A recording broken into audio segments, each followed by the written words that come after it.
Pernah kepikiran nggak sih setiap nama tempat di peta itu pasti punya ceritanya sendiri. Tapi saya jamin sedikit yang punya kisah sekaya dan serumit Majalengka. Hari ini kita akan coba bongkar gimana satu nama bisa lahir dari perpaduan antara mitos, catatan sejarah, dan bahkan politik kekuasaan yang saling terkait. Oke, jadi dari mana sih nama itu datang? Apa cuma dari cerita rakyat? Atau dari catatan di peta kuno? Atau mungkin dari satu peristiwa penting dalam sejarah? Nah, untuk Majalengka, jawabannya adalah ya, ketiganya. Perjalanan kita kali ini bakal ngungkap gimana sebuah nama bisa lahir dari pencarian buah yang langka, tapi di saat yang sama juga lahir dari surat keputusan pemerintah kolonial. Kelihatannya beda banget kan? Tapi ternyata dua cerita ini saling nyambung dan ngebentuk satu identitas yang utuh. Jadi kita punya dua versi cerita di sini. Di satu sisi ada legenda tentang Majalangka. Ini tuh kisah soal pencarian pohon maja yang katanya punya makna spiritual mendalam. Di sisi lain ada fakta sejarah yang tercatat rapi. Kabupaten Maja, sebuah wilayah administratif yang dibuat oleh pemerintah kolonial Belanda. Pertanyaannya, mana yang benar? Atau jangan-jangan keduanya punya peran masing-masing? Yuk kita telusuri bareng-bareng. Oke, sebelum kita ngomongin soal nama, penting banget buat kita paham dulu tentang tanahnya. Karena jauh sebelum nama Majalengka itu ada, wilayah ini udah jadi pusat peradaban yang super strategis dan subur banget. Coba deh lihat lokasinya. Secara geografis, daerah ini tuh persimpangan jalan kuno yang vital banget. Dia jadi penghubung antara kawasan pesisir di utara dan daerah pedalaman Jawa Barat. Jadi bisa bayangin kan, siapapun yang menguasai jalur ini bisa dibilang dia pegang kunci ekonomi di wilayah tersebut.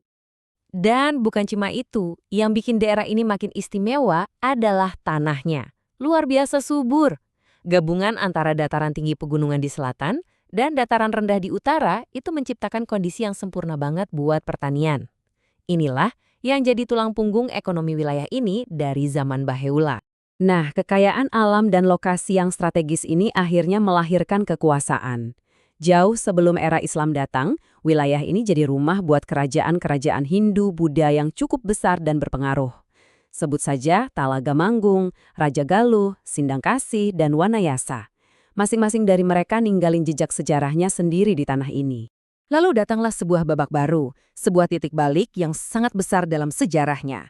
Sebuah kekuatan baru muncul dari pesisir, membawa keyakinan baru yang bakal mengubah wajah wilayah ini untuk selamanya. Ya, kita bicara soal Kesultanan Cirebon.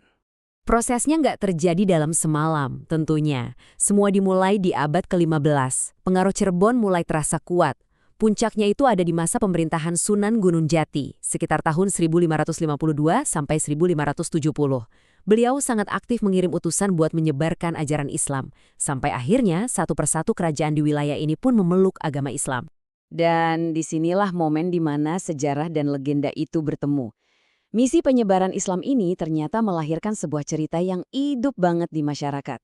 Kisah tentang Pangeran Muhammad dan Siti Armilah yang diutus untuk mencari pohon maja.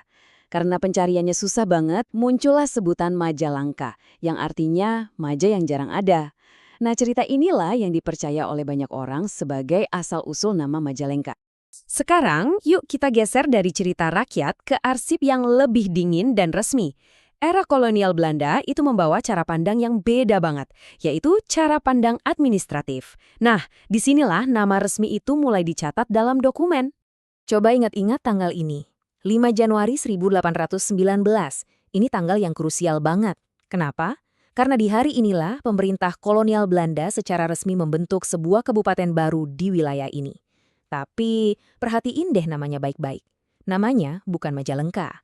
Sejarawan Naoro juga mengonfirmasi hal ini. Di dokumen-dokumen resmi namanya itu tertulis Kabupaten Maja atau Maja. Jadi, poin pentingnya di sini adalah nama Maja itu muncul lebih dulu dalam catatan resmi dan pusat pemerintahannya waktu itu ada di tempat yang sekarang kita kenal sebagai Kecamatan Maja. Dan tentunya, kabupaten baru ini punya pemimpin. Bupati pertamanya adalah Raden Tumenggung Dendanegara. Beliau yang memimpin selama 20 tahun pertama sejak Kabupaten Majajeni ini berdiri. Terus, gimana ceritanya dari Maja bisa jadi Majalengka? Nah, jawabannya baru muncul 21 tahun kemudian. Tepatnya di tahun 1840, lewat sebuah surat keputusan resmi pemerintah kolonial yang biasa disebut Besulit. Belanda waktu itu melakukan perombakan administratif. Nama Kabupaten Maja resmi diubah menjadi Kabupaten Majalengka. Dan gak cuma itu, ibu kotanya juga ikut dipindahkan ke Sindangkas. Nah, jadi kita punya dua cerita besar di sini kan? Ada legenda Majalengka dari zaman Kesultanan, dan ada catatan administrasi Kabupaten Maja dari zaman kolonial. Tapi ini bukan berarti yang satu benar dan yang satu salah. Keduanya itu bukan cerita yang saling bertentangan, tapi lebih kayak lapisan-lapisan sejarah yang ngebentuk satu identitas utuh. Dan tabel ini ngejelasin semuanya dengan sangat baik. Jadi, fondasi paling dasarnya itu adalah tanah strategis yang subur dari era kerajaan-kerajaan kuno. Di atasnya ada lapisan jiwa dari legenda Majalengka yang lahir dari semangat penyebaran Islam oleh Kesultanan Cirebon.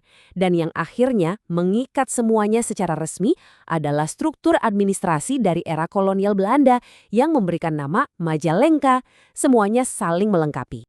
Jadi, nama Majalengka itu bukan sekedar label di peta. Ia adalah sebuah arsip hidup yang menyimpan kisah tentang geografi, tentang keyakinan, dan tentang kekuasaan.